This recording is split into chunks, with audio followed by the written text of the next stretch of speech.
Kamu sedang berjalan menyusuri hutan. Sinar bulan menyinari jalanmu, tapi hanya beberapa saat. Selebihnya, hanya ada kegelapan dan kesunyian. Keheningan memekakan telinga yang hanya diselingi suara daun berderak di bawah langkah kakimu. Tapi, suara apa itu? Kamu mendengar gemerisik dari kiri. Matamu segera membelalak ke sana. Bulu kuduk di belakang lehermu berdiri. Suara gemerisik bertambah. Tapi kini, dari sebelah kananmu, dan kian dekat, jantungmu berdetak lebih cepat, diikuti tarikan napasmu. Kamu meringkukkan bahu demi melindungi leher. Kamu pun membungkukkan punggung demi melindungi organ dalammu. Kamu seperti anak ayam yang ketakutan. Karena nalurimu, tubuhmu kembali terkendali. Dan nalurimu segera melindungi area rentan di tubuh. Lalu tiba-tiba, makhluk itu menerjang dan menyergapmu. Kamu pun menjerit ketakutan. Dan melepas headset VR-mu. Selama ini, kamu rupanya cuma duduk nyaman di rumah, tapi pengalaman tadi nyata sekali. Tubuhmu bereaksi terhadap setiap stimulus, cahaya, suara, dan gerakan. Saat mengenakan goggle tebal itu, kamu bukan cuma melangkah ke realitas yang berbeda, kamu juga memasuki tubuh virtual. Dan tubuh ini benar-benar bisa menipumu di dunia nyata. Tapi, mari kembali sebentar. Mari mengenal VR perlahan-lahan. Ingat, permainan horor bukanlah untuk pemula. Semua pemula pasti mempelajari semuanya pelan-pelan kan? Jadi, mari mulai dari yang mudah. Ambillah kursi supaya kamu tidak main sambil berdiri. Itu saja membuatmu pusing, terutama saat tubuh virtualmu belum muncul di permainan. Kakimu tidak terlihat di bawah, dan kamu serasa melayang. Lumayan keren, tapi melihat ke bawah tanpa ada yang menopangmu sangatlah membingungkan. Dan bukan cuma tidak memberimu kaki, permainan ini juga membuatmu jatuh dari lubang di bawah. Respon tubuhmu tentu berjongkok dan meraih lantai di bawah. Ya, kamu memang menapak tanah di dunia nyata dan bisa merasakannya, tapi otakmu tidak bisa memahaminya. Jadi, duduklah dulu. Nah, begini lebih baik. Bagaimana kalau kita main roller coaster yang seru ini? Mari kita mulai. Begitu headset dipasang, tubuhmu yang asli dihujani banyak informasi sensorik.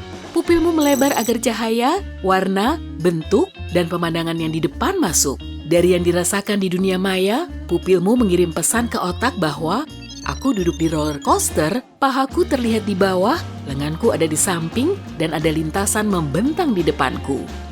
Sekarang, bagian serunya dimulai. Mari tambahkan gerakan. Matamu melihat kereta roller coaster maju dan pemandangan di sekitar juga mulai bergerak. Di dunia nyata, tubuhmu agak tersentak mundur seperti tarikan yang kamu rasakan saat berada di mobil sungguhan atau objek bergerak apapun yang baru mulai bergerak. Tapi kamu tidak bergerak, kamu cuma duduk di kursi depan TV. Otakmu mengabaikannya dan yang lebih penting, telinga dalammu juga. Telinga dalam menangkap informasi visual dari mata bahwa kita bergerak dan bereaksi mengikutinya. Jaga keseimbanganmu. Itu sebabnya tubuhmu secara naluri tersentak mundur lalu kembali maju. Roller coaster mulai menaiki tanjakan pertama, tik-tik, tik-tik. Tiap bunyinya meningkatkan antisipasimu. Dengan menengok ke samping, kamu bisa melihat dirimu makin tinggi karena kaki langit makin rendah. Lalu, kamu melihat ke bawah. Ups, kesalahan besar. Oh, pusing sekali. Dan fisikmu juga merasakannya. Kamu hampir terjatuh dari kursi.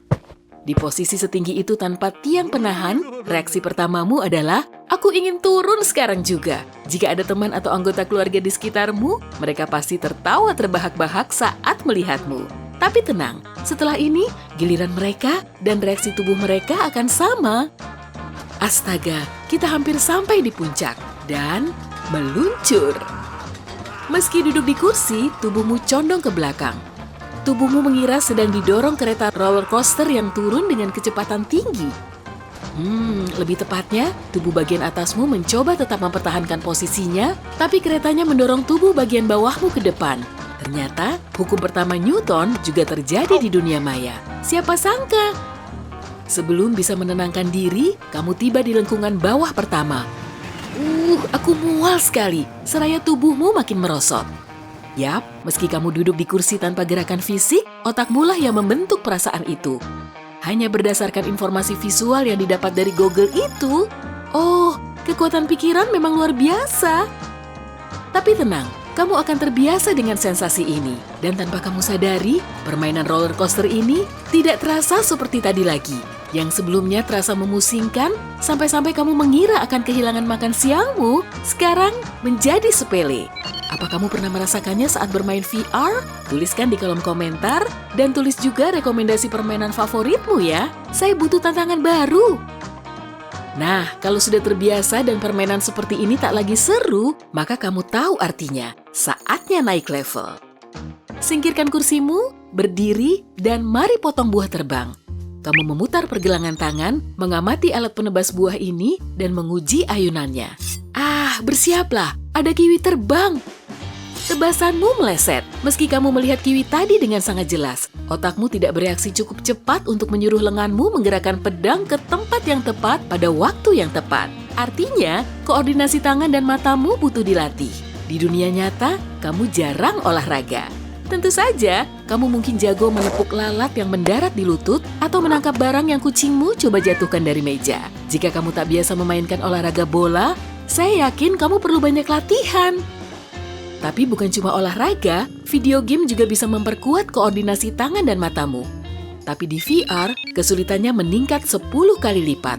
Kamu bukan cuma menekan tombol agar karaktermu menghindari barang lemparan lawan. Dalam VR, kamu harus menggerakkan tubuh, mengayunkan lengan, merunduk, mencodongkan tubuh, melihat ke samping, serta bereaksi. Seperti makhluk di hutan itu. Sayangnya, reaksimu kurang cepat saat itu. Seiring waktu, kamu merasakan reaksimu makin cepat dan akurat. Bahkan dalam setengah jam, kamu mampu mengiris banyak buah dengan bidikan sempurna dan kecepatan ninja. Kemajuan dan peningkatan level tampaknya lebih cepat di dunia ini. Tapi, keesokan harinya, barulah kamu merasakannya.